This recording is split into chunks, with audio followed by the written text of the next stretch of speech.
இது போய் என்ன பண்ணனா உள்ளுறுப்புல நுரையீரல், கல்லீரல், மண்ணீரல், இதயம், மூளை எல்லா ராஜ உறுப்புகள்ல எந்த நோய் வராமலும் பாதுகாக்கும். ஓ, ராஜ உறுப்புகளுக்கு நோய் வராம பாதுகாத்துக்கு இது ஒரு காய்கல்ப மருந்து. 30 வயசுக்குள்ள இருக்கிற இளநரை மாத்திடும். இளநரை மாறும்.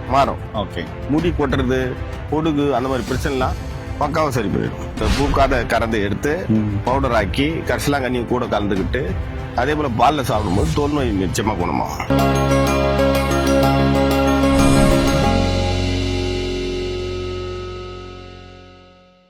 இயற்கையை மருந்து சேனலுடைய மேலும் பல பதிவுகளை தெரிந்து கொள்ள இந்த சேனலை சப்ஸ்கிரைப் செய்யவும், பெல் பட்டனை அழுத்தவும். மேலும் மருத்துவரின் ஆலோசனை பெற இந்த வீடியோவில் உள்ள எண்ணிற்கு தொடர்பு கொள்ளவும். இயற்கை மருந்து வணக்கம். நம்முடைய அருகில் மூலிகை சிகரம் ஐயா இருக்காரு. இவர்கிட்ட பாத்தீங்கன்னாக்க ஒரு காயகல்ப மூலிகை வச்சிருக்காரு. அது என்ன மூலிகை அப்படின்றத இந்த வீடியோல பார்க்கலாம். வாங்க வீடியோக்குள்ள போலாம். ஐயா வணக்கம். ஐயா வணக்கம் சார். ஐயா உங்களுடைய கையில பாத்தீங்கன்னா நேரிலே இதுதான் கொட்டக்கரந்தை அப்படின்னு, சிவக்கரந்தை ஒண்ணு இருக்கு, அது வேற. இது கொட்டக்கரந்தை. இது ஜெனரலா பாத்தீங்கன்னாக்க முடி வளர்ச்சிக்கு பயன்படுத்துவாங்க. ஒரு 30 வயசுக்குள்ள இருக்கிறவங்களுக்கு நரைமுடி மாறும். அதே மாதிரி இதுல நோய் சக்தி அதிகமா இருக்கு. கல்லீரல் சார்ந்த பிரச்சனை உள்ளவங்களுக்கு பாத்தீங்கன்னாக்க இதை தாராளமா எடுக்கலாம். தோல் நோய் உள்ளவங்களுக்கு இது சமூலமா அரைச்சி காலையில ஒரு 1/4 ஸ்பூன், நைட் ஒரு 1/4 ஸ்பூன் பால்ல சாப்பிட்டு வரலாம். பால்ல போட்டு நல்லா கொதிக்க வச்சு ஃபில்டர் பண்ணி சாப்பிடலாம். இல்ல கசாயமா சாப்பிட்டு வரலாம். இதுல இன்னும் நிறைய பெனிஃபிட் இருக்கு.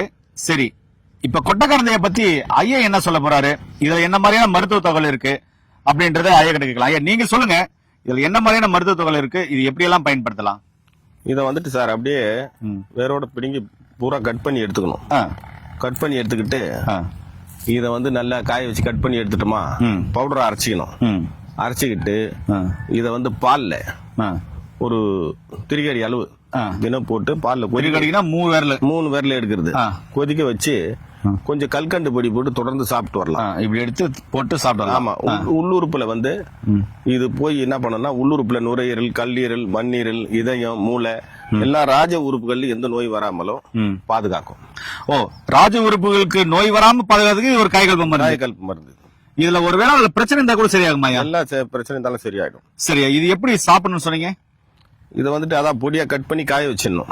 சுத்தம் பண்ணிட்டு பொடியா கட் பண்ணி காய வச்சுட்டு இத வந்துட்டு காஞ்ச அளவுக்கு எடுத்து நல்லா பவுடர் ஆக்கிட்டு இந்த பவுடரை வந்து கல்கண்டு பொடி 1 ஸ்பூன், இது 1 ஸ்பூன் போட்டு 1 டம்ளர் பால்ல கொதிக்க வச்சு வடிகட்டி குடிச்சிட்டு வரணும்.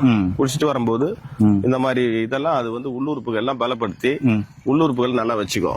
ஓகேங்கய்யா. இப்போ தலைமுடி நல்லா வளர்றதுக்கும் நிறைமுடி சரியாகிறதுக்கும் இதை எப்படி மருத்துவம் சொல்ல போறீங்க? ஆமா, அது வந்து பாத்தீங்கன்னா இதுவே செடிய இந்த மாதிரி பூ பூக்காத முன்னும் எடுத்துக்கணும். பூ பூக்காதுக்கு முன்னாடி அரை அடி உயரத்துல இருக்கும்போது வேரோட பிடிங்கி எடுத்து தண்ணியில் நல்லா அலம்பிட்டு சுத்தமா மண் இல்லாம அப்படியே இதை வந்து கட் பண்ணி காய வச்சிடணும். காய வச்சுட்டு இதுக்கு அளவு வந்து கரிசலாங்கண்ணி சேர்த்துக்கணும். வெள்ளை கரிசலாங்கண்ணி அதுவும் அதற்கு சேர்த்து காய வச்சு பவுடர் ஆக்கணும். பவுடர் ஆக்கிட்டு இந்த 2 பவுடரையும் நல்லா இப்படி திரிக்க 3 விரல் அளவு இப்படி எடுக்கணும். எடுத்துட்டு தேன் போட்டு நல்லா மலை தேன் போட்டு குழச்சி சாப்பிட்டு வந்தாங்கன்னா 30 வயசுக்குள்ள இருக்கிற இளநரை மாத்திடும். இளநரை மாறும். ஓகே. முடி கொட்டுறது, பொடுகு அந்த மாதிரி பிரச்சனை எல்லாம் பக்காவா சரி பண்ணிடும்.